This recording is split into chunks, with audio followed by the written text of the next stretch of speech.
Yes, good evening everyone. आज की इस लेक्चर में हम लोग रिवाइज करने जा रहे हैं कंसोलिडेशन चैप्टर। ठीक है, अगर एग्जामिनेशन पॉइंट ऑफ व्यू से मैं बात करूं तो कंसोलिडेशन का जो वेटेज है वो है 15 से 20 नंबर। हर एक अटेम्प्ट में हर एक अटेम्प्ट में कंपलसरी एक ना एक क्वेश्चन आता ही आता है। ठीक है, क्वेश्चन नंबर 1 की कंपलसरी वाली बात नहीं कर रहा कि कंपलसरली इंस्टीट्यूट एक क्वेश्चन फ्रेम करता है। अगर इसमें बात करूं सबसे ज्यादा पूछता क्या है तो कंसोलिडेटेड बैलेंस शीट पूछता है ना। कई बार 15 नंबर का पूछता है, कई बार 20 नंबर का भी पूछता है। पिछले अटेम्प्ट की बात करूं मई 2023 की, तो बैलेंस शीट और पीएल दोनों पे क्वेश्चन पूछा था। 15-15 नंबर के 30 नंबर का पेपर पूछा था। एंड वो एक एक्सेप्शनल केस था, 30 नंबर का क्वेश्चन नहीं आएगा और एक चैप्टर से 2 क्वेश्चन नहीं आएगा। एक चैप्टर से एक ही क्वेश्चन आएगा। 15 नंबर आपको वेटेज मान के चलना, 15 से 20 नंबर। अगर इस चैप्टर की बात करूं मैं, तो अगर इसको पढ़ाना हो आपको तो एटलीस्ट मुझे 15 से 20 घंटे लगेंगे। इसको अच्छे से एक बार रिवाइज कराना हो तो रिवीजन के लिए 2.5 से 3 घंटे लगेंगे। बड़ा चैप्टर है थोड़ा, ठीक है। 3 घंटे में इंक्लूडेड है कि आपको क्वेश्चन भी साथ में कराया जाए। अगर सुपर समरी रिवीजन आज की जो लेक्चर है ये मैं थोड़ा फटाफट से आपकी कंसेप्ट क्लियर कराऊंगा हर एक एडजस्टमेंट पे, फिर एक क्वेश्चन करेंगे। एक ऐसा क्वेश्चन करेंगे जो पास्ट ईयर में आया हुआ हो या जैसे टाइप के क्वेश्चन आते हैं। ठीक है, तो कम से कम 1 घंटा तो लगेगा ही, है ना। ये मैं कोशिश करूंगा 1 घंटे से कम में हो जाए तो और बढ़िया है। ठीक है, 30 मिनट्स तो एटलीस्ट आप लोगों को चैप्टर समझाने में, एडजस्टमेंट समझाने में लगेगा, है ना। उसके बाद देखते हैं कितना क्वेश्चन कर पाते हैं। तो सुपर समरी रिवीजन रहेगी। फटाफट से मैं चैप्टर पे आऊंगा और फटाफट से हर एक एडजस्टमेंट समझाऊंगा। जितना हमारे सिलेबस में कवरेज है उतना ही एग्जाम ओरिएंटेड पढ़ेंगे। उसके बाहेक भी ये चैप्टर है, ये चैप्टर बहुत बड़ा है। फाइनल में भी जाके आप पढ़ोगे तो चैप्टर्स की लिमिटेशन तो बहुत बड़ी है, लेकिन हमारे लिए लिमिटेड पोर्शन हम पढ़ेंगे जो आईसीआई की सिलेबस में रिलेवेंट हो। आ जाओ फटाफट से।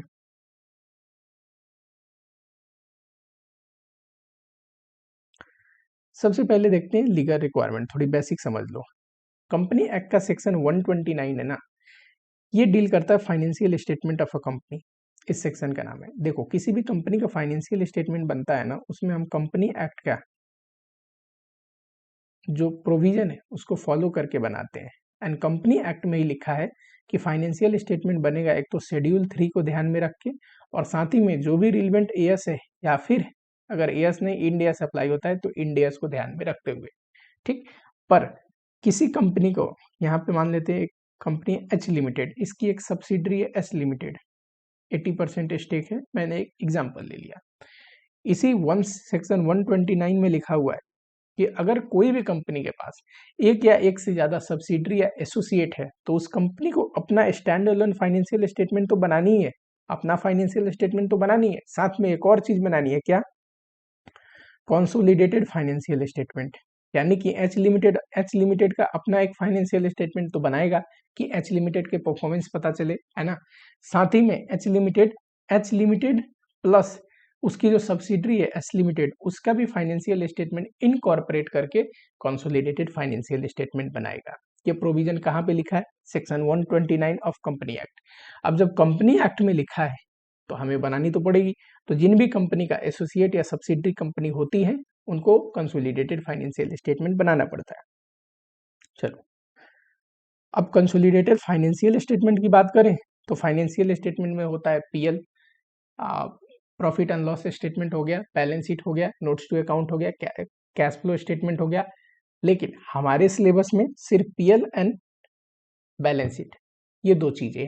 कंसोलिडेटेड कैश फ्लो स्टेटमेंट आपके सिलेबस में नहीं है, आएगा भी नहीं। अगर सीए इंटर की सिलेबस की बात करूं तो सिर्फ एक सब्सिडरी पे क्वेश्चन पूछता है। कंपनी के पास एक या एक से ज्यादा भी तो सब्सिडरी हो सकता है, तो ज्यादा सब्सिडरी की क्वेश्चन नहीं पूछेगा। कंसोलिडेशन सिर्फ एक सब्सिडरी का पूछेगा आपसे। और दूसरा, ज्वाइंट वेंचर एंड एसोसिएट के केस में क्या एडजस्टमेंट करते हैं, ये आपके सिलेबस में नहीं है, तो इसकी कंसोलिडेशन आपको कभी नहीं पूछेगा। ठीक, फेमस एडजस्टमेंट की बात करूं सीए इंटर के लिए, तो ये जो 7 एडजस्टमेंट है ना, फ्रीक्वेंटली 99.9% चांसेज है कि इन्हीं 7 एडजस्टमेंट में से क्वेश्चन आएगा इस अटेम्प्ट में भी।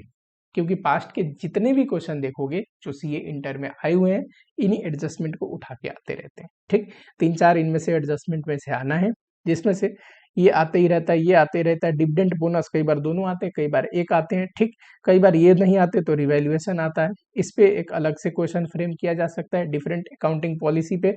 एंड ये जो ड्यूरिंग द ईयर है इक्विजिशन है, ये भी कॉन्सेप्ट आपको पता होना चाहिए, इससे रिलेटेड भी इंटरिम डिविडेंड पे क्वेश्चन पूछ सकता है।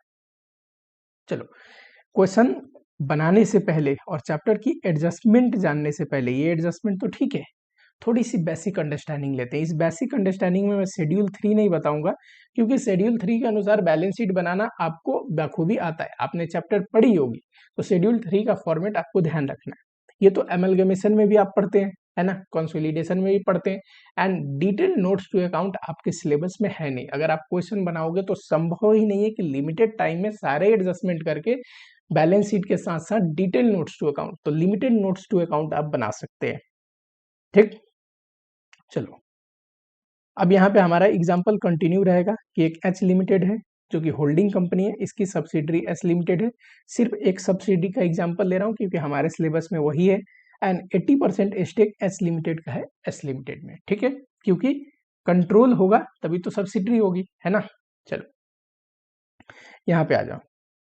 एक होता है डेट ऑफ इक्विजिशन, इसका मतलब जिस दिन होल्डिंग कंपनी शेयर एक्वायर किया था ना सब्सिडरी कंपनी को, जिस दिन एक्विजिशन किया था, जिस दिन कंट्रोल टेक ओवर किया था, उस दिन को बोलते हैं डेट ऑफ इक्विजिशन। इसी दिन शेयर एक्वायर किया था, इसीलिए इस दिन को बोलते हैं डेट ऑफ इक्विजिशन। ठीक, एक होता है बैलेंस शीट डेट। ये कौन सा डेट है? जिस दिन हम फाइनेंशियल स्टेटमेंट बना रहे हैं, जिस ईयर एंड का फाइनेंशियल स्टेटमेंट बना रहे हैं, उस डेट को, उस बैलेंस शीट डेट को बोलते हैं बैलेंस शीट डेट। ये तो सिंपल है। ठीक, जितने भी सब्सिडरी कंपनी, हमारे केस में एस लिमिटेड है ना, जितने भी सब्सिडरी कंपनी का रिजर्व है ना डेट ऑफ इक्विजिशन तक, उसको बोलते हैं प्री इक्विजिशन प्रॉफिट। देखो, हमने एच लिमिटेड ने एस लिमिटेड में जब खरीदा स्टेक, इन्वेस्टमेंट किया, 80% मान लो इन्वेस्टमेंट किया, 80% शेयर एक्वायर किया, तो हमने इन्वेस्टमेंट में पैसे तो दिए होंगे, उसके बदले में हिस्सेदारी मिली ना एस लिमिटेड में। हमारा स्टेक बढ़ा एस लिमिटेड में, हिस्सेदारी किस चीज में मिली? शेयर कैपिटल में एंड रिजर्व एंड सरप्लस में, है कि नहीं। एसेट माइनस लायबिलिटी कर दोगे तो क्या बचेगा? Share capital and reserve and surplus. यही तो है ऑनर्स फंड। और ऑनर्स फंड में हमारा स्टेक हो गया 80%, क्योंकि हमने 80% शेयर खरीद लिया उस कंपनी का, है ना। तो जिस दिन हमने खरीदा, जिस दिन हमने एक्विजिशन किया, उस दिन जितने भी रिजर्व है उसमें भी हमारी हिस्सेदारी मिली। 80% खरीदा तो 80% रिजर्व हमारे हिस्से का, है ना। तो उस रिजर्व को बोलेंगे, उस दिन जो रिजर्व है उस रिजर्व को बोलते हैं प्री इक्विजिशन प्रॉफिट। उसके बाद जितने रिजर्व सब्सिडरी कंपनी ने कमाए उसको बोलेंगे पोस्ट इक्विजिशन। पोस्ट इक्विजिशन क्यों? हमारे शेयर खरीदने के बाद कमाई हुई रिजर्व है, तो पोस्ट इक्विजिशन प्रॉफिट। ठीक, प्रॉफिट से कंफ्यूज मत होना कि सर प्रॉफिट है तो पीएल अप्रोप्रिएशन लेंगे क्या, नहीं। जितने भी रिजर्व है, चाहे जनरल रिजर्व पीएल अप्रोप्रिएशन हो गया या फिर कैपिटल रिजर्व हो गया, nature of reserve is irrelevant. जितने भी रिजर्व है डेट ऑफ इक्विजिशन तक वो क्या होंगे? Pre acquisition profit. और डेट ऑफ इक्विजिशन से लेके बैलेंस शीट डेट तक जो कमाई किया है सब्सिडरी ने, उसको बोलेंगे पोस्ट इक्विजिशन प्रॉफिट। मैं अगर एग्जांपल लूं और आपसे पूछूं कि यहाँ पे 40,000 का रिजर्व था जब मैंने शेयर खरीदा, आज के डेट में रिजर्व हो गया 1 लाख, तो आप में से 99.9% बच्चा बोल देगा कि सर आपके शेयर खरीदने के बाद 60,000 रुपए का एडिशनल रिजर्व क्रिएट हुआ है, एडिशनल कमाई हुई है सब्सिडरी कंपनी में, तभी तो 40,000 का रिजर्व था, 60,000 कमाया, टोटल रिजर्व आज के डेट में 1 लाख है। आज की डेट में अगर मैं देखूं तो 80% मेरा स्टेक है, तो शेयर कैपिटल में भी 80% और इस 1 लाख के रिजर्व में भी 80%, है कि नहीं। और इस 1 लाख को रिजर्व को 2 हिस्सों में बांट सकते हैं, कौन से? Pre acquisition profit, post acquisition profit. याद रहेगा। चलो अच्छा, जैसे मेरा 80% स्टॉक स्टेक आ गया सब्सिडी कंपनी में, तो 20% किसी और का भी तो होगा, आउटसाइडर को। इनको बोलते हैं माइनॉरिटी इंटरेस्ट। माइनॉरिटी इंटरेस्ट क्यों? इनका भी इंटरेस्ट है कंपनी में, इन्होंने भी शेयर खरीद रखा है, लेकिन माइनॉरिटी पोजीशन होल्ड करते हैं। कंट्रोलिंग पोजीशन तो मैं होल्ड करता हूं क्योंकि मेरी सब्सिडरी है। ठीक है, होल्डिंग कंपनी कंट्रोल एक्सरसाइज करता है सब्सिडरी पे। चलो, दूसरा, consolidation is done for each year on a balance sheet date. ये मैं क्या समझाना चाह रहा हूं, देखो, यहां मैंने शेयर खरीदा, बैलेंस शीट डेट आया, फाइनेंशियल स्टेटमेंट बनाऊंगा, अपना तो बनाऊंगा ही, एक कंसोलिडेटेड भी बनाऊंगा, अपना प्लस सब्सिडरी का कंबाइन करके, है ना। प्री इक्विजिशन प्रॉफिट और पोस्ट इक्विजिशन प्रॉफिट के लिए डेट कैसे आप क्लासिफाई करोगे? तो देखो, डेट ऑफ इक्विजिशन तक जितने भी रिजर्व है इस पीरियड को प्री इक्विजिशन पीरियड बोल सकता हूं, तो यहां तक की रिजर्व प्री इक्विजिशन प्रॉफिट। इसके बाद और बैलेंस शीट डेट आज मैं बना रहा हूं ना, यहां तक का जो रिजर्व है वो पोस्ट इक्विजिशन प्रॉफिट। सिमिलरली अगला साल आ जाएगा, जब अगले साल फिर फाइनेंशियल स्टेटमेंट बनाऊंगा तो उस बैलेंस शीट डेट के लिए प्री इक्विजिशन क्या होगा? डेट ऑफ इक्विजिशन तक का रिजर्व। अच्छा, पोस्ट इक्विजिशन क्या होगा? अब तो मैं यहाँ पे खड़ा हूं ना, यहाँ पे, तो पोस्ट इक्विजिशन क्या होगा? डेट ऑफ इक्विजिशन से लेके बैलेंस शीट डेट तक। ये पीरियड नहीं, ये पीरियड नहीं, डेट ऑफ इक्विजिशन से बैलेंस शीट डेट तक। ठीक है, तो जब भी हम कंसोलिडेशन करते हैं, जिस भी पीरियड का कंसोलिडेशन करते हैं, प्री इक्विजिशन मतलब डेट ऑफ इक्विजिशन तक, पोस्ट इक्विजिशन मतलब डेट ऑफ इक्विजिशन से आज तक बैलेंस शीट डेट तक। तो पोस्ट इक्विजिशन प्रॉफिट निकालना हो इस डेट में, तो डेट ऑफ इक्विजिशन से जितना भी रिजर्व कमाया गया है यहाँ तक, फॉर एग्जांपल यहाँ पे रिजर्व था 40,000, यहाँ पे रिजर्व हो गया 70,000, यहाँ पे रिजर्व हो गया 1,20,000। बताओ, फर्स्ट ईयर में जब मैं यहाँ पे था, कंसोलिडेशन कर रहा था, तो पोस्ट इक्विजिशन प्रॉफिट पता है 30,000 था। सेकेंड ईयर में जब मैं कंसोलिडेशन करूंगा तो प्री इक्विजिशन तो 40 ही रहेगा, पोस्ट इक्विजिशन कितना हो जाएगा? 1,80,000। ठीक है, यही आपको ध्यान रखना है। ये नहीं, ये नहीं, ये नहीं, यहां से लेके डेट ऑफ इक्विजिशन से लेके बैलेंस शीट डेट तक। कंसोलिडेशन करेंगे कैसे? तो स्टेप ध्यान रखना। Consolidate all asset and liability line by line except share capital and reserve of a subsidy company. मान लो ये एस लिमिटेड है, हमने शेयर खरीद रखा है इसका 80%, ये मैं हूं एच लिमिटेड, मेरे पास होगा property plant equipment asset side में। ये शेड्यूल 3 के अनुसार नहीं है। क्यों नहीं है? ये सिर्फ समझाने के लिए एग्जाम्पल है, आपको दिमाग में डालने के लिए। आपको बनाना शेड्यूल 3 के अनुसार है, ठीक है। ये बस टी फॉर्मेट में मैंने एग्जाम्पल लिया है। आप ये कमेंट मत कर देना कि सर ये शेड्यूल 3 के अनुसार नहीं है, ये एग्जाम्पल से आपको समझा रहा हूँ कंसोलिडेशन करेंगे कैसे। हाँ, करेंट एसेट होगा, लायबिलिटी होगा, रिजर्व होगा, शेयर कैपिटल होगा, करेक्ट। जितने भी हमारे बैलेंस शीट के आइटम है इन हेडिंग में आप बांट सकते हैं आराम से। सिमिलरली ये एस लिमिटेड है, इसका भी देखो प्रॉपर्टी प्लांट इक्विपमेंट होगा, करेंट एसेट, लायबिलिटी, रिजर्व। और मैंने क्या बोला कि जितना भी एसेट और लायबिलिटी है दोनों को जोड़ दो line by line consolidated financial statement बनाने के लिए, except share capital and reserve of subsidiary company, इसको नहीं जोड़ना। यानी कि ये प्रॉपर्टी प्लांट इक्विपमेंट और ये कंबाइन करना है, करेंट एसेट के साथ करेंट एसेट कंबाइन करना है, लायबिलिटी के साथ लायबिलिटी कंबाइन करना है। पर ये जो शेयर कैपिटल और रिजर्व है ना, ये अपने में ले आके कंबाइन नहीं करना। इसकी एडजस्टमेंट करने के लिए हम पढ़ेंगे कि शेयर कैपिटल और रिजर्व को एडजस्ट करते हैं कैसे, cost of control, minority interest and consolidated PL बना के। देखो, ये भी आके एडजस्टमेंट तो करनी पड़ेगी, सब्सिडरी कंपनी का शेयर कैपिटल एंड रिजर्व, नहीं तो बैलेंस शीट तो मैच ही नहीं करेगा। उसका एसेट लायबिलिटी सब ले आके हमने अपने में जोड़ दिया, और रिजर्व एंड शेयर कैपिटल को ले आके एडजस्ट नहीं करेंगे तो हमारा बैलेंस शीट तो मैच नहीं करेगा कंसोलिडेटेड। तो एडजस्ट करेंगे, लेकिन करने का तरीका अलग है। 3 अकाउंट बनते हैं, ठीक है। 3 कैलकुलेशन आपको करने, कॉस्ट ऑफ कंट्रोल, दूसरा कंसोलिडेटेड पीएल, तीसरा माइनॉरिटी इंटरेस्ट, ठीक है, याद रहेगा। चलो चलो, जो अपना सब्सिडरी कंपनी है उसके शेयर कैपिटल में एक तो 80% मेरा हिस्सा है एच लिमिटेड का, दूसरा 20% बाहर वालों का जिसको माइनॉरिटी इंटरेस्ट बोलूंगा। रिजर्व जो है बैलेंस शीट डेट पे रिजर्व, उसको 2 हिस्सों में बांटेंगे, pre acquisition, post acquisition. Pre acquisition मतलब डेट ऑफ इक्विजिशन तक जो रिजर्व था, पोस्ट इक्विजिशन मतलब डेट ऑफ इक्विजिशन से लेके बैलेंस शीट डेट तक की जो कमाई है रिजर्व वो। प्री इक्विजिशन रिजर्व में भी हमारा 80% हिस्सा है, क्योंकि 80% शेयर मेरा है, 20% बाहर वाले को minority interest. Similarly post acquisition, हमारे खरीदने के बाद जो कमाई हुई उसमें भी तो मेरा 80% आएगा और 20% बाहर वालों का, क्योंकि मेरा 80% शेयर है, तो 80% एच लिमिटेड का, 20% एमआई का। अब माइनॉरिटी इंटरेस्ट निकालना हो कि माइनॉरिटी का कितना इंटरेस्ट है उस कंपनी में, सिंपल, शेयर कैपिटल और रिजर्व का जो 20-20% माइनॉरिटी के हिस्से में सबको जोड़ दो। तो माइनॉरिटी इंटरेस्ट कैसे निकलेगा? देखो, share in share capital 20%, pre acquisition profit और पोस्ट इक्विजिशन प्रॉफिट दोनों में 20-20%, ये आ गया minority interest. Cost of control, cost of control का मतलब होता है हमने जो स्टेक खरीदा उसमें हमें गेन हुआ कि लॉस, ये कैलकुलेट कर रहा है। हमने जो कंट्रोल लिया, हमने जो इन्वेस्टमेंट किया उसको ऐसे हमें गेन हुआ कि लॉस। हमारे बुक में इन्वेस्टमेंट दिख रही होगी एसेट साइड में, क्यों? इन्वेस्टमेंट किया है सब्सिडरी कंपनी में तो इन्वेस्टमेंट तो दिखेगी। इसमें से घटाना है शेयर इन शेयर कैपिटल, हमारा हिस्सा कितना है 80%। Share in pre acquisition profit, ये भी प्री इक्विजिशन में हमारा हिस्सा कितना है 80%। पोस्ट इक्विजिशन क्यों नहीं घटाया मैंने, बताओ चलो। पोस्ट इक्विजिशन इसलिए नहीं घटाया क्योंकि जब मैं इन्वेस्टमेंट कर रहा था उस समय वो रिजर्व थे नहीं, सिर्फ शेयर कैपिटल में हिस्सा मिला और प्री इक्विजिशन प्रॉफिट का रिजर्व मेरे हिस्से में था। तो इन्वेस्टमेंट में इन्हीं दो चीजों के लिए दिया हूं, तो इसलिए ये दो चीज घटा के नफा नुकसान निकालेंगे। पोस्ट इक्विजिशन पीरियड में जो रिजर्व है उसमें मेरी 80% हिस्सा है, पर ये इन्वेस्टमेंट के डेट पे तो नहीं था ना, तो वो हिस्सा मैं अपनी पीएल के साथ पीएल में कंबाइन कर दूंगा कंसोलिडेटेड पीएल निकालते टाइम।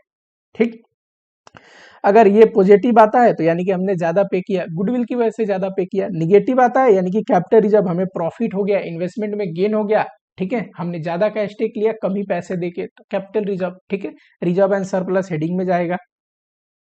वैसे ही कंसोलिडेटेड पीएल, जब हम अपना पीएल बनाएंगे एच लिमिटेड का, तो एस लिमिटेड के पीएल में जो हिस्सा है ना पोस्ट इक्विजिशन रिजर्व में, वो जोड़ेंगे। देखो ये तो शेयर कैपिटल में चला गया कॉस्ट ऑफ कंट्रोल निकालते टाइम, याद करो कॉस्ट ऑफ कंट्रोल में मैंने लिखा है शेयर कैपिटल में जो अपनी हिस्सा है वो। ये जो रिजर्व एंड सरप्लस है प्री में जो अपना एच लिमिटेड का है, ये भी कॉस्ट ऑफ कंट्रोल में गया, ये रहा, ठीक है। अब पोस्ट इक्विजिशन में जो एच लिमिटेड का 80% हिस्सा है, ये जाएगा कंसोलिडेटेड पीएल में। ये वो कमाई है कि सब्सिडरी हमारे शेयर खरीदने के बाद कमाई, वो उसमें हमारी हिस्सेदारी तो है, हमारे लिए हमारे रिजर्व के साथ जोड़ के दिखाएंगे। कैसे जोड़ेंगे, जिस हेडिंग में जो रिजर्व है ना उसी हेडिंग में पीएल का पीएल में जोड़ेंगे, जनरल रिजर्व जनरल रिजर्व के साथ जोड़ेंगे, ये याद रखना, सेम हेडिंग में ले आके जोड़ना है। यानी कि पीएल अकाउंट जब बनाओगे कंसोलिडेटेड, तो एच लिमिटेड का अपना पीएल का बैलेंस लोगे, पीएल अप्रोप्रिएशन, और एस लिमिटेड का पोस्ट वाला लोगे। क्यों प्री वाला क्यों नहीं, बताओ जरा फटाफट से, प्री वाला क्यों नहीं sir, pre acquisition reserve cost of control लेते टाइम हमने घटा दिया है। सिमिलरली जनरल रिजर्व एच का लोगे और एस लिमिटेड का पोस्ट इक्विजिशन पीरियड में जो जनरल रिजर्व लोग है वो लोगे। प्री इक्विजिशन पीरियड में क्यों नहीं, क्योंकि सर कॉस्ट ऑफ कंट्रोल निकालने में प्री इक्विजिशन प्रॉफिट में वो रिजर्व चला गया है, तो ऐसे कंसोलिडेट करनी पड़ेगी, ऑटोमेटिकली कंसोलिडेशन हो जाएगा। ठीक है, सारे एसेट सारे लायबिलिटी एक दूसरे के साथ कंसोलिडेट कर देंगे। शेयर कैपिटल और रिजर्व नहीं करेंगे सब्सिडी कंपनी का, उसके लिए तीन चीज बनाएंगे, कॉस्ट ऑफ कंट्रोल जिसमें क्या आता है इन्वेस्टमेंट में से घटाएंगे अपना शेयर कैपिटल में हिस्सा, माइनस एक और चीज घटाएंगे प्री इक्विजिशन प्रॉफिट में जो हिस्सा है।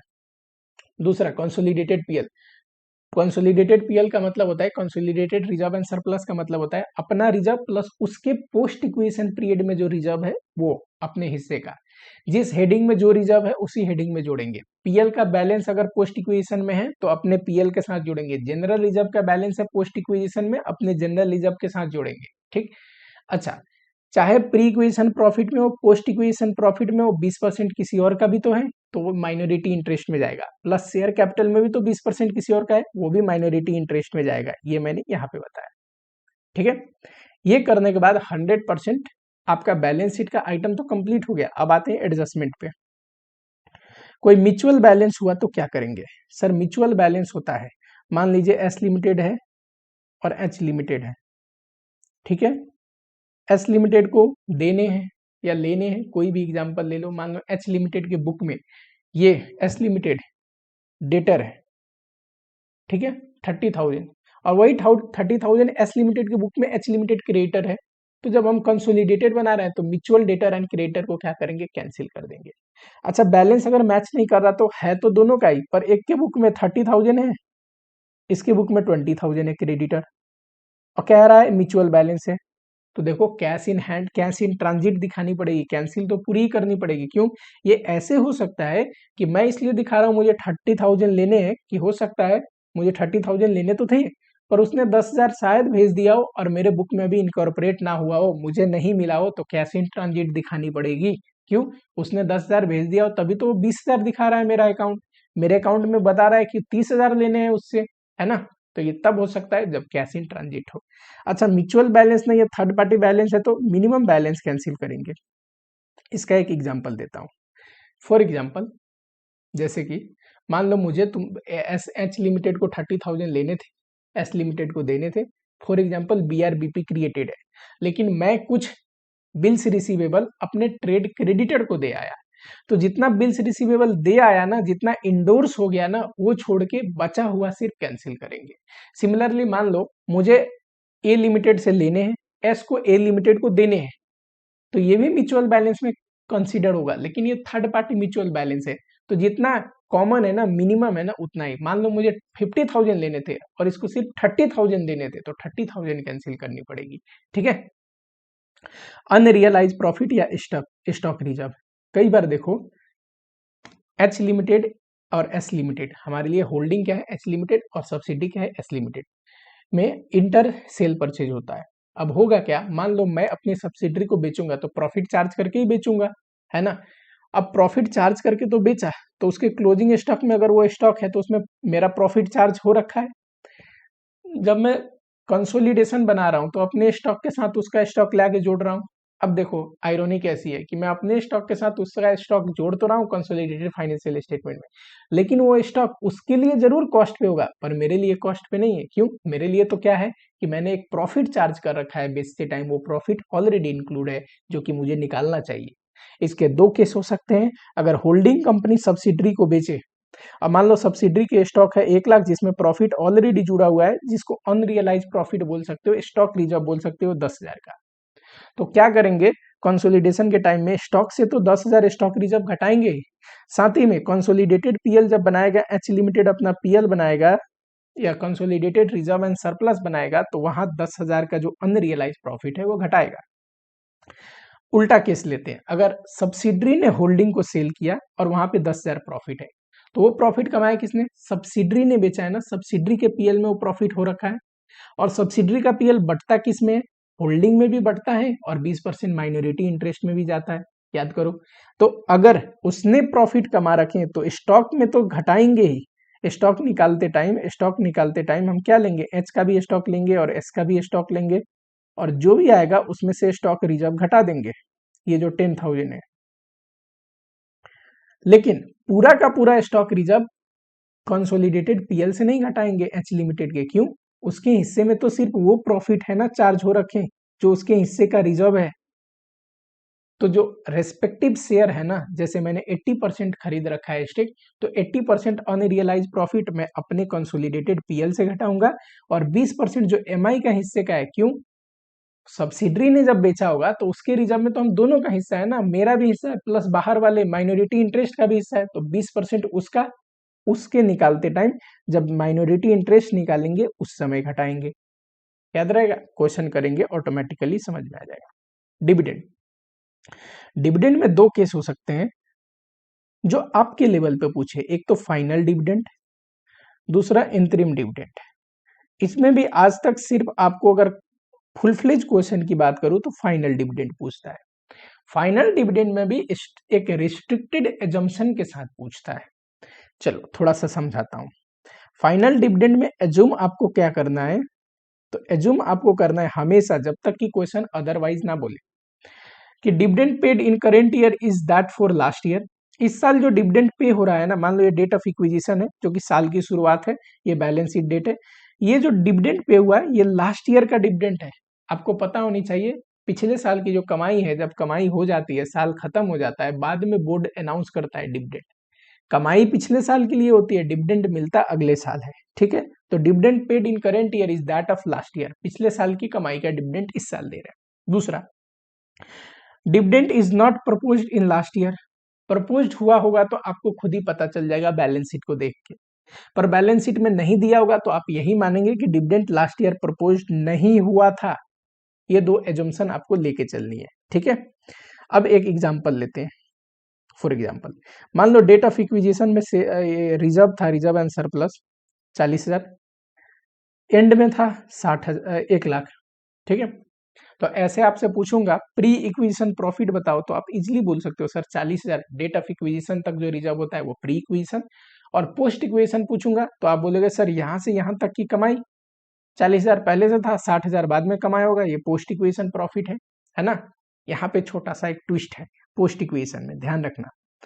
जब इस साल डिविडेंड पे हुआ है और पिछले साल प्रपोज नहीं हुआ था, प्रपोज हुआ होता तो PL appropriation to dividend payable हुआ होता या प्रपोज डिविडेंड, पर पिछले साल ये एंट्री पास नहीं हुई है, इस साल हुई है, तो इस साल के पीएल से घटा होगा ना डिविडेंड का अमाउंट, क्योंकि डिविडेंड पे हुआ है तो प्रपोज्ड भी इस साल हुआ होगा।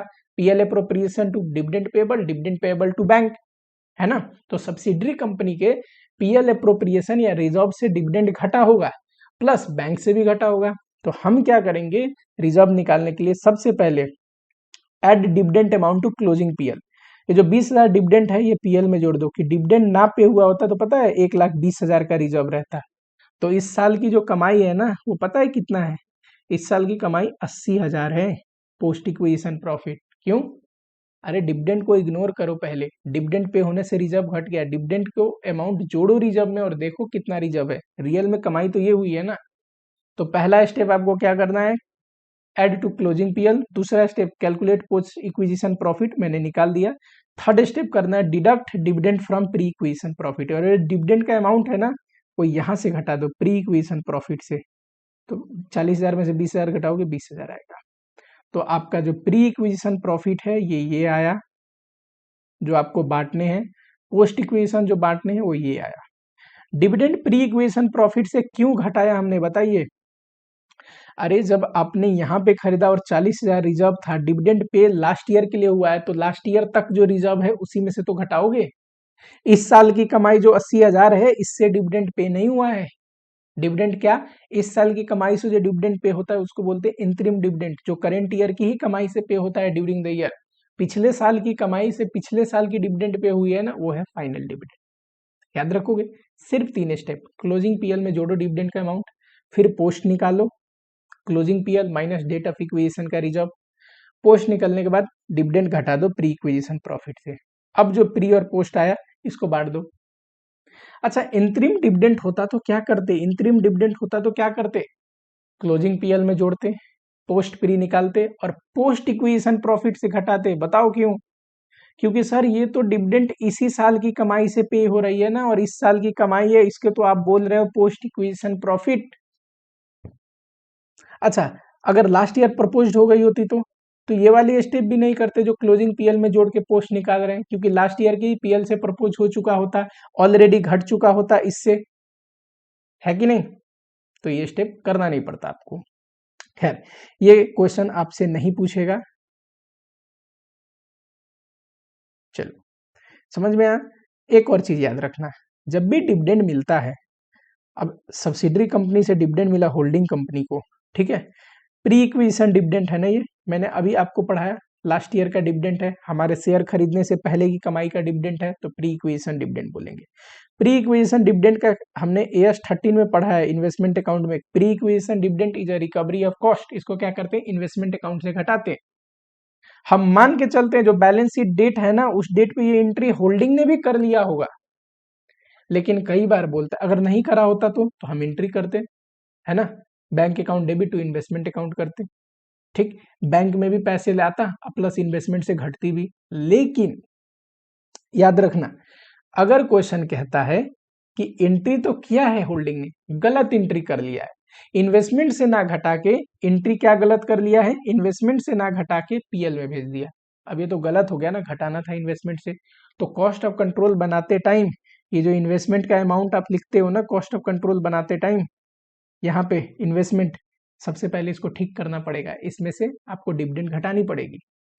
दूसरा कंसोलिडेटेड पीएल बनाते टाइम ये जो पीएल लिखते हो ना, कंसोलिडेटेड पीएल बनाते टाइम अपना प्लस एस लिमिटेड का, इसमें से भी घटानी पड़ेगी। क्यों, पीएल में जो चला गया वो तो गलत गया ना, तो पीएल से हटानी पड़ेगी। इन्वेस्टमेंट से घटना था वो घटा नहीं, तो इन्वेस्टमेंट से घटानी पड़ेगी। रेक्टिफिकेशन करना पड़ेगा, कहने का मतलब दो जगह आपको घटानी पड़ेगी, याद रखना है, इन्वेस्टमेंट से, कॉस्ट से और पीएल से।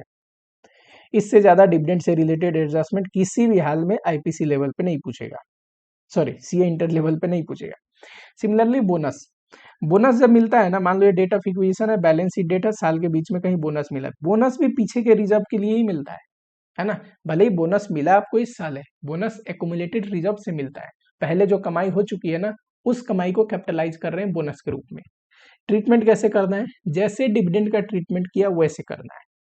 क्लोजिंग पीएल में जोड़ना है क्लोजिंग रिजर्व में, फिर पोस्ट निकालना है और प्री रिजर्व जो है उसमें से घटा देना है बोनस। फॉर एग्जांपल मान लो बोनस 10,000 है, तो पहले ये 10,000 जोड़ोगे, क्यों, रिजर्व से ही तो बोनस दिया होगा, तो रिजर्व घट चुका है, बोनस नहीं देता तो इतना रिजर्व होता, फिर पोस्ट निकालोगे, पोस्ट कितना आएगा 50,000, और बोनस घटना किसने चाहिए था, तो घटना चाहिए था प्री में से। क्यों प्री में से क्यों घटना चाहिए था, क्योंकि सर आपके डेट ऑफ इक्विजिशन से पहले जो रिजर्व है ना उसी से बोनस हम दे रहे हैं।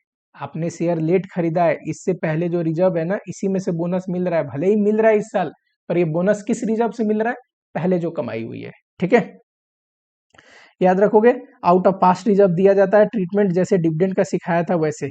अब यहाँ पे ध्यान देने वाली बात ये रहे, मार्क करो इसको, वेरी इंपॉर्टेंट, यही बच्चे गड़बड़ कर जाते हैं। क्वेश्चन में डिविडेंड और बोनस दोनों दे दिया, तो डिविडेंड का परसेंटेज देगा, अमाउंट तो आपको निकालनी पड़ेगी। किस कैपिटल पे डिविडेंड निकालेंगे सॉरी, किस कैपिटल पे डिविडेंड निकालेंगे बताओ, बिफोर बोनस शेयर पे। यहाँ देखो, जो एस लिमिटेड है सब्सिडरी कंपनी, उसकी बैलेंस शीट डेट पे जो शेयर कैपिटल है, ये तो बोनस इसमें इंक्लूड हो गया होगा ना शेयर कैपिटल में, ओरिजिनल कैपिटल प्लस बोनस, इस साल बोनस इश्यू किया तो।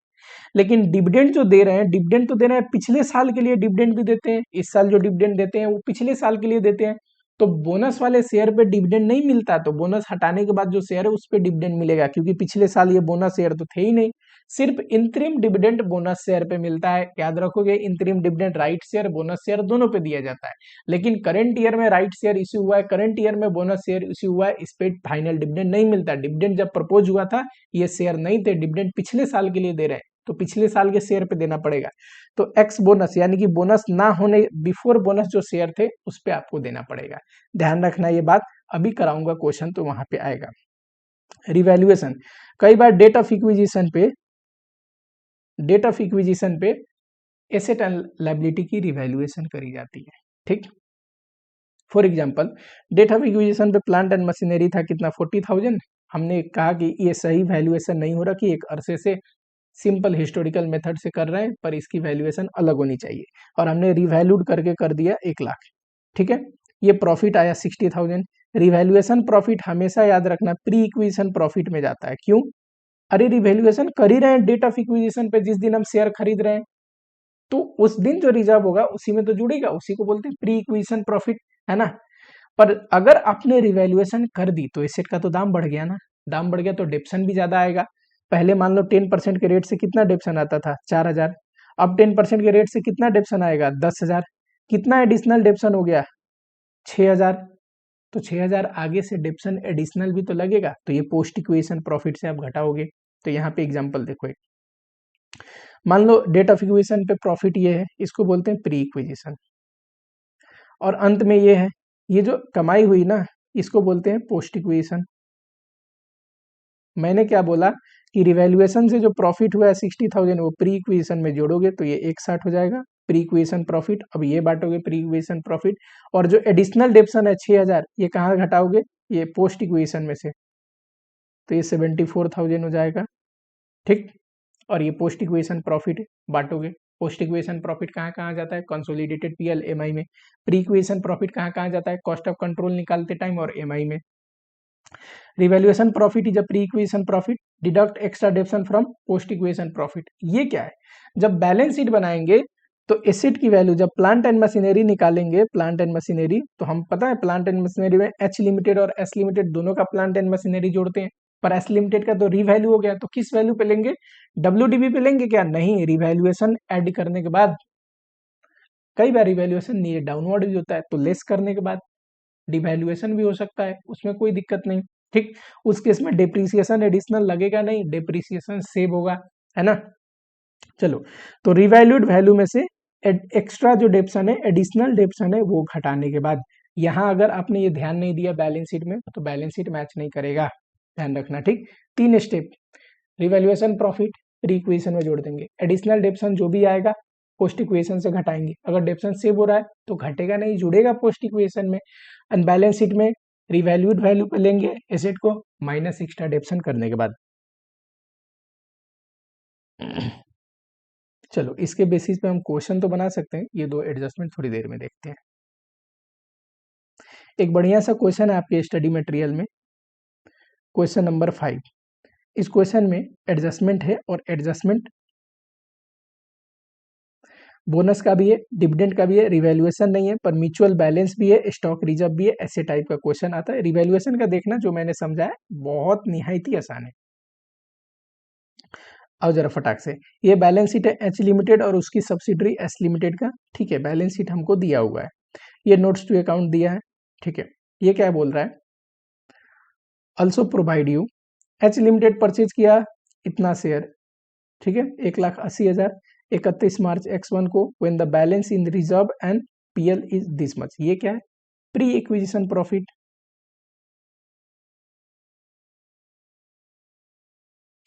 यहाँ आ जाओ, बहुत लोग प्री इक्वेशन रिजर्व भी लिखते हैं, कोई दिक्कत नहीं है, पर प्री इक्वेशन वर्ड होना जरूरी है।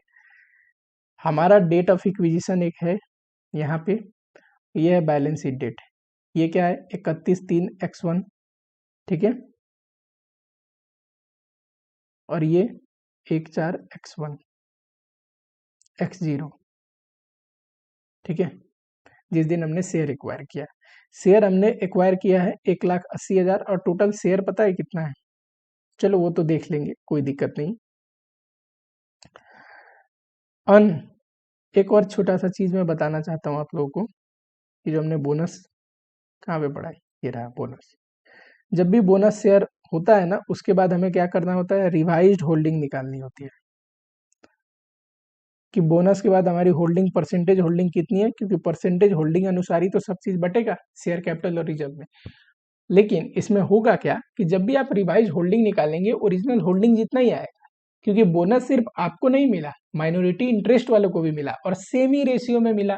तो जब सेम रेशियो में बोनस मिला, तो बोनस की वजह से होल्डिंग कभी चेंज नहीं होती, ये आप ध्यान रखना। चलो,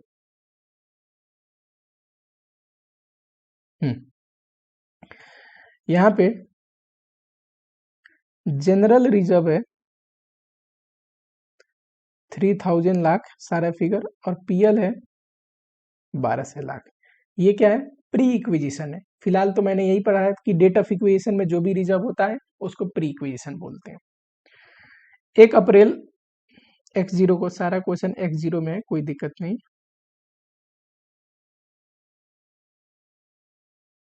1 अप्रैल X0 को, ठीक है।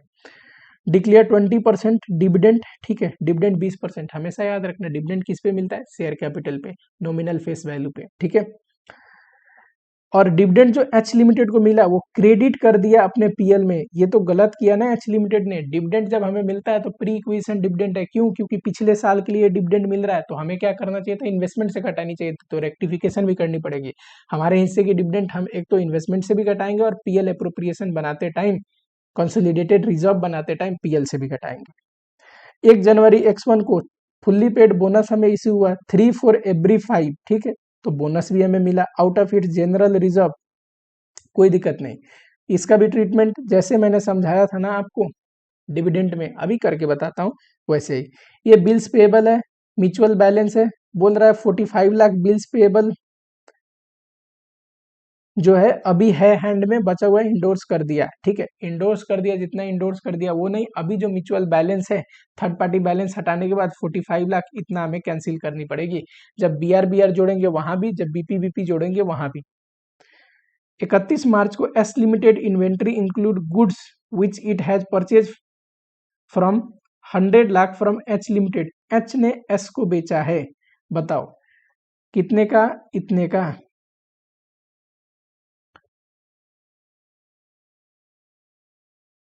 स्टॉक रिजर्व कितना है इसमें,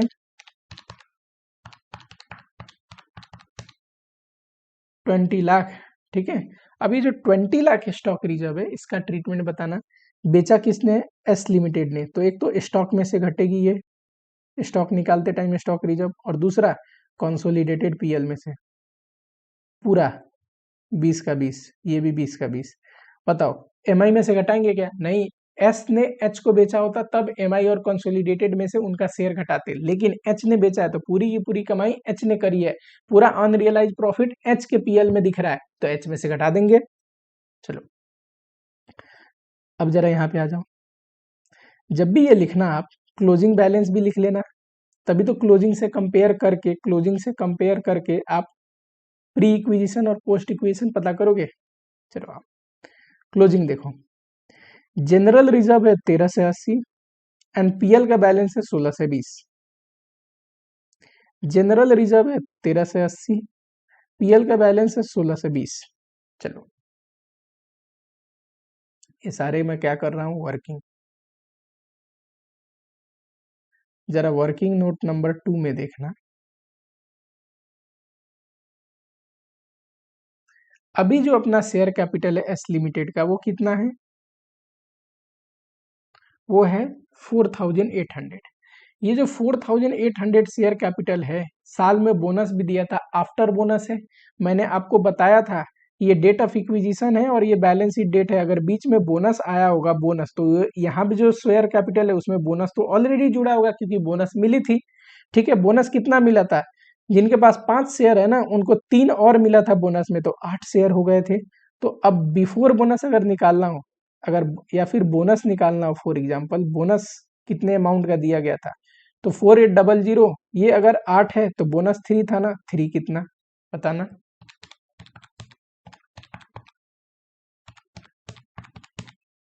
18 से आया, 18 से लाख। अच्छा, बिफोर बोनस शेयर अगर निकालना हो तो बताओ। अभी शेयर कैपिटल है 4008 से लाख। मैं सिंपल लाख लाख बोलना बंद करता हूँ, 4800।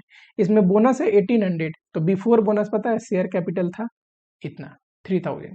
तो डिविडेंड किस पे देते हैं, डिविडेंड ये इस पूरे शेयर पे देंगे कि इस पे देंगे, मैंने अभी पढ़ाया था डिविडेंड बिफोर बोनस वाले पे देंगे। क्योंकि पहले जो यहाँ पे जो शेयर होंगे ना, यहाँ पे ये 3000 शेयर होंगे, अब बोनस देने के बाद 18 से बोनस देने के बाद अब जाके 4800 हुए हैं, तो डिविडेंड इस 3000 पे मिलेगा। 3000 पे 20% के हिसाब से डिविडेंड करोगे तो 600 डिविडेंड का अमाउंट बनेगा। इस डिविडेंड में से हमारा होल्डिंग कितना है देख लेंगे अभी। चलो होल्डिंग होल्डिंग निकाल ही लेता हूँ। चलो एच लिमिटेड का जो होल्डिंग है ये कितना होगा, बोनस मिलने के बाद 1 से 80 डिवाइड बाई 5 इंटू 8, 288। तो एच लिमिटेड का होल्डिंग है, रफली कर रहा हूँ, आप थोड़ा लैंग्वेज में लिख के करना, कितना परसेंट आएगा,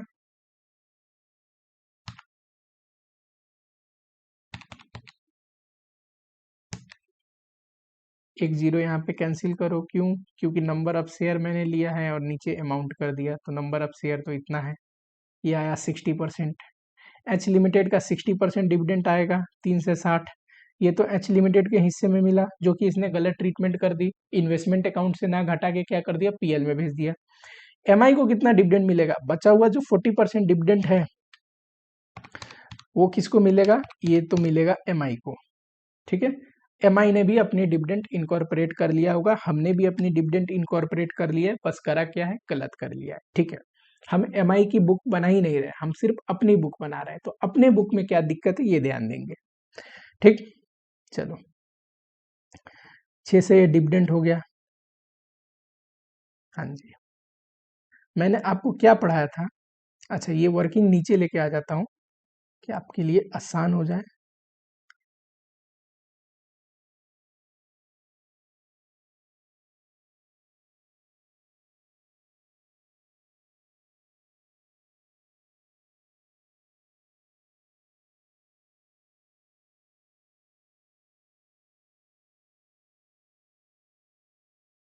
हम्म, यहाँ देखो डिविडेंड का ट्रीटमेंट देखते हैं। डिविडेंड के लिए मैंने क्या बताया था आपको, सबसे पहले जो 600 का डिविडेंड पे हुआ है वो यहाँ पे जोड़ोगे क्लोजिंग पीएल में, फिर कितना आ जाएगा 16 से 20 प्लस 6 से, फिर पोस्ट निकालोगे, पोस्ट कैसे निकलेगा, इससे ये घटा के 1080 पोस्ट आया, सॉरी 1020, 1020 आया पोस्ट। एंड ये जो डिविडेंड है ये कहाँ से घटनी चाहिए, प्री में से, तो प्री में से डिविडेंड घटाने के बाद कितना आएगा, सिर्फ 6 से आएगा। सिमिलरली बोनस जो मिला है अपने को, बोनस कितना मिला है 1800 का, इसका ट्रीटमेंट मैंने क्या बताया था, सेम डिविडेंड की तरह क्लोजिंग रिजर्व में जोड़ दो, रिजर्व से दिए हैं तो कितना 18 से कितना आएगा, 13 से 80 प्लस 18 से 3180 पोस्ट निकालो, कैसे निकलेगा? प्री में से क्लोजिंग घटा के, क्लोजिंग में से प्री घटा के जो लिखना है वो लिखो, तो ये पोस्ट आ गया जनरली जब। और जो बोनस का अमाउंट है वो घटाना कहाँ से है? तो घटाना है प्री में से, 18 से घटा दो तो 12 से आ गया। अब देखो प्री इक्विजिशन अगर हम रिजर्व की बात करें, प्री इक्विजिशन प्रॉफिट की बात करें तो ये कितना है? जनरल रिजर्व 12 से और 6 से है, क्या है बताओ? 12 से और 6 से क्या है? पीएल 18 से आ गया। अगर हम पोस्ट की बात करें तो पोस्ट है 1 से 80 प्लस ये 12 से आ गया, ठीक है। पोस्ट का नेचर ऑफ रिजर्व जैसे जैसे होता है कंसोलिडेटेड में वैसे ही ऐड होता है, ठीक है। अब जरा कैलकुलेशन करो फटाफट से, 3 कैलकुलेशन करने के बाद तो आराम से क्वेश्चन बन जाएगा। कॉस्ट ऑफ कंट्रोल अगर आप निकालते तो क्या करते? इन्वेस्टमेंट इन एस लिमिटेड लेस करते सबसे पहले प्री एक्विजिशन डिविडेंड। क्यों? ये मिस्टेक हो गई है, घटाना भूल गए हम, घटाने के बजाय पीएल में भेज दिए, तो ये आएगा। इसमें से और दो चीज लेस करेंगे, share in share capital, share in pre acquisition profit. बताओ जरा, इन्वेस्टमेंट हमने किया है कितने का किया है? ये देखो 3000 की इन्वेस्टमेंट दिख रही है, आ जाओ फटाक से। 3000, 360 का डिविडेंड गड़बड़ी हो गई,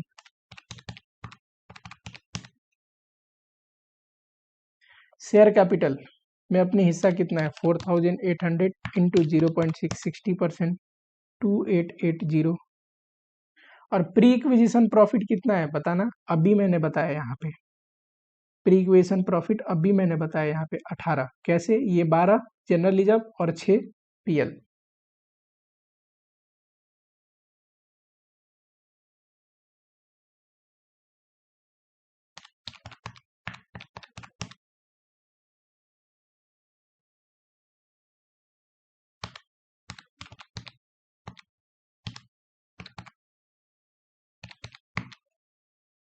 तेरह से 20, ये अपने को फायदा हो गया, कैपिटल रिजर्व है, ठीक है। चलो दूसरा कैलकुलेशन आप क्या करोगे? तो दूसरा करेंगे सर माइनॉरिटी इंटरेस्ट, ठीक है। इसमें क्या लेते हैं? शेयर इन शेयर कैपिटल, कितना परसेंट? 40%। बताओ 4008 से का 40% कितना होगा? 19 से 20। Share in pre acquisition profit, pre acquisition profit कितना है? तो ये है 18 से, इसका 40% मिलना है इसको, 7 से 20। अच्छा share in post equation profit, post equation profit कितना है जरा बताना? इसमें तो हमें अलग अलग हेड अनुसार दिखाने की जरूरत नहीं, सीधा टोटल पोस्ट इक्वेशन प्रॉफिट देखो, 1 से 80 प्लस 1020 कितना है? 12 से, 12 से का सीधा 40%।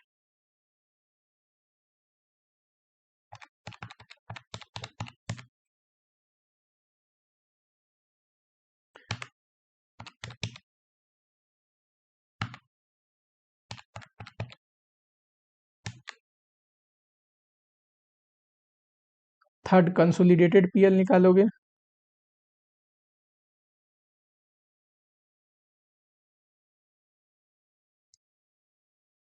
कंसोलिडेटेड रिजर्व एंड सरप्लस के लिए एक तो पीएल है, इसमें एच लिमिटेड, एस लिमिटेड का, ठीक है। जो भी पीएल आएगा यहाँ से दो चीज घटाने, एक तो प्री इक्विजिशन डिविडेंड जो कि गड़बड़ी से हम यहाँ पे लेके आए थे, दूसरा स्टॉक रिजर्व, तो ये आ जाएगा पीएल का बैलेंस, ठीक है। सिमिलरली जनरल रिजर्व में एच लिमिटेड, एस लिमिटेड, पता है एस लिमिटेड जो है उसका सिर्फ पोस्ट का हिस्सा हम यहाँ पे लेंगे, हमारा पोस्ट में जो हिस्सा है, क्यों? प्री का ऑलरेडी ले चुके ना कंसोलिडेटेड, वो क्या बोलते हैं, कॉस्ट ऑफ कंट्रोल निकालने के टाइम, ये जनरल रिजर्व आ जाएगा। सिमिलरली कैपिटल रिजर्व ऑलरेडी है ही यहाँ पे, देखो 13 से 20 का कैपिटल रिजर्व आया है, और तीनों रिजर्व को जोड़ दोगे तो टोटल कंसोलिडेटेड रिजर्व आ जाएगा। एच लिमिटेड का बताना जरा? जनरल रिजर्व है 2715 पीएल,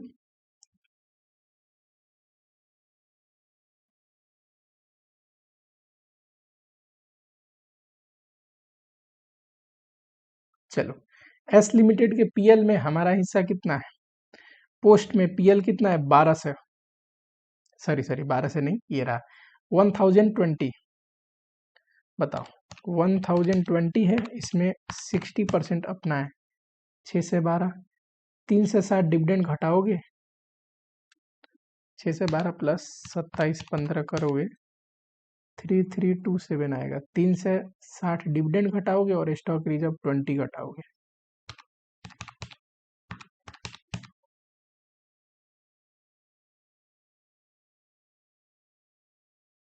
वैसे ही जनरल रिजर्व देखो, जनरल रिजर्व कितना है? 1 से 80।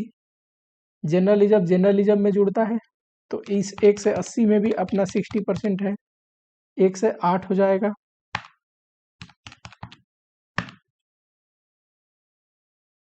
ठीक है, और ये तीनों को जोड़ दोगे, ये और ये 13 से भी, तो आ जाएगा कंसोलिडेटेड क्या? Reserve and surplus. ये 3 है। सारे एसेट को एसेट के साथ जोड़ना है। बीआरबीपी जोड़ते टाइम 45 म्यूचुअल बैलेंस घटाओगे, ठीक है, बीआर के टाइम में भी, बीपी के टाइम में भी, और स्टॉक निकालते टाइम दोनों का स्टॉक -20 करना नहीं भूलोगे। अब बैलेंस शीट बनाओगे, आराम से बन जाएगा। बैलेंस शीट में कुछ भी नहीं है इसके बाद। ये देखो,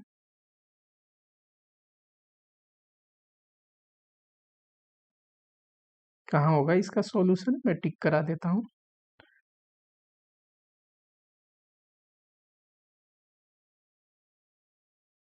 ये 13 से 20 कैपिटल रिजर्व अपना आया था, ये माइनॉरिटी इंटरेस्ट आ चुका, ठीक है, 20 लाख का ये आया था अनरियलाइज प्रॉफिट।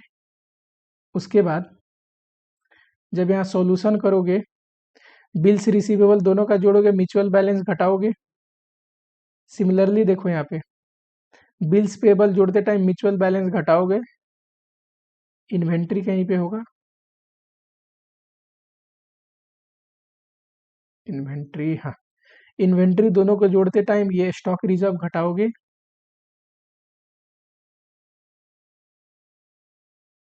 ठीक है।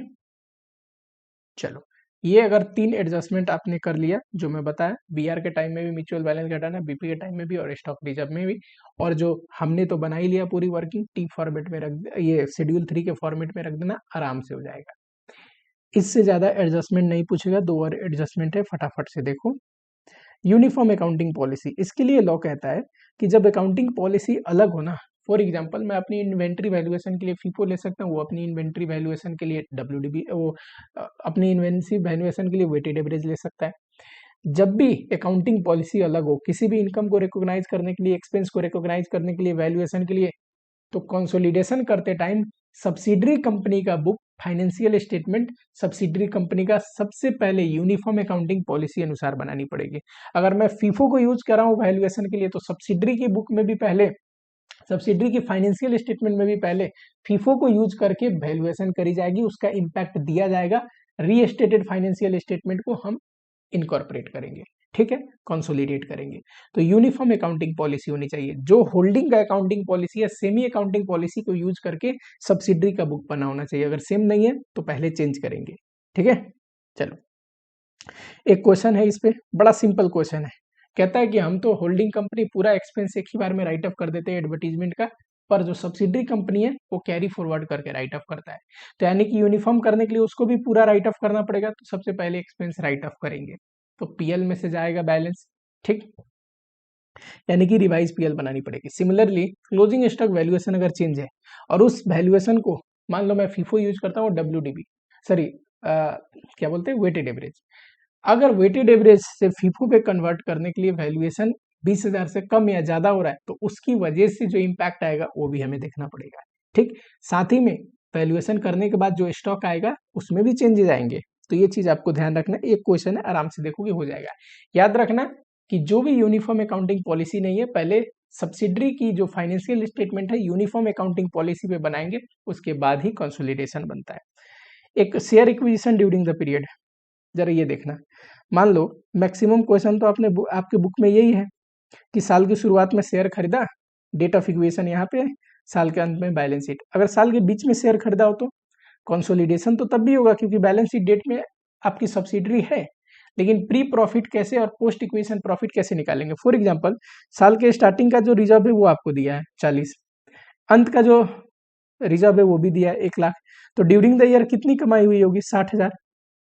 अब डेट ऑफ इक्विजिशन पे रिजर्व कैसे निकलेगा? तो देखो ये 60,000 कमाई ड्यूरिंग द पूरे साल का है ना, तो आप इस कमाई को बांट दो इस पीरियड में, 2 पीरियड में, एज्यूमिंग दैट द अर्निंग जो है प्रॉफिट है uniform through out the period है, यानी कि पूरी साल में जो प्रॉफिट है वो सेम था।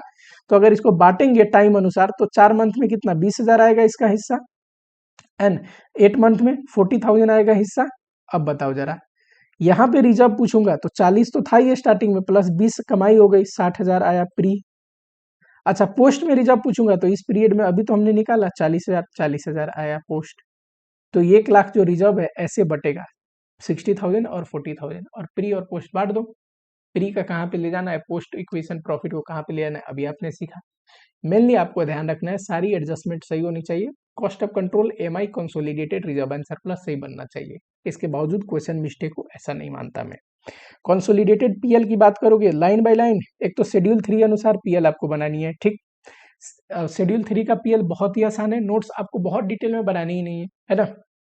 दूसरी चीज, जो शेड्यूल 3 का पीएल है, तो शेड्यूल 3 के अनुसार पीएल में आइटम ही कम है तो नोट्स भी कम बनेंगे। दूसरी चीज, लाइन बाय लाइन सारे इनकम एक्सपेंस को हमें जोड़ना है, बहुत ईजी है, लाइन बाय लाइन सारे इनकम सारे एक्सपेंस जोड़ दो। लेकिन जो कॉमन इनकम एक्सपेंस है, मान लो मैंने सेल किया उसने परचेज किया, वो तो डिडक्ट करनी पड़ेगी ना, दोनों जगह से घटेगा, सेल के टाइम में भी म्यूचुअल बैलेंस, परचेज के टाइम में भी। जो कॉमन इनकम एक्सपेंस है, मान लो मैंने कंसल्टेंसी इनकम कमाई जो कि उसके एक्सपेंस में दिख रहा है ना, तो एक्सपेंस निकालते टाइम भी वो इनकम वो घटानी पड़ेगी बैलेंस, और इनकम निकालते टाइम भी वो बैलेंस घटानी पड़ेगी। यानी कि म्यूचुअल जो बैलेंस होगा ना पीएल बनाते टाइम, वो 2 जगह इंपैक्ट करेगा, क्योंकि एक के लिए कमाई दूसरे के लिए खर्चा है, खर्चा निकालते टाइम भी वो घटानी पड़ेगी, कमाई निकालते टाइम भी। जैसे हमने 45 लाख का म्यूचुअल बैलेंस बीआर और बीपी दोनों निकालते टाइम घटाया था, सेम वैसे ही। तो ये बहुत आसान है, पर ये नहीं आने वाला है इस एग्जाम में, मुझे ऐसा पर्सनली लगता है, ठीक है। चलो नए हो चैनल पे तो चैनल को सब्सक्राइब करो, आपको मिलता हूँ अगले इंटरेस्टिंग वीडियो के साथ, ठीक है। एंड वीडियो को शेयर भी करना, जो भी आपके दिल में कमेंट है कमेंट भी करना, अगले किस टॉपिक पे वीडियो डालूं ये भी बता दो फटाफट से, एग्जाम से रिलेटेड कोई भी डाउट हो कोई भी चीज़ है बताओ, ठीक है। चलो।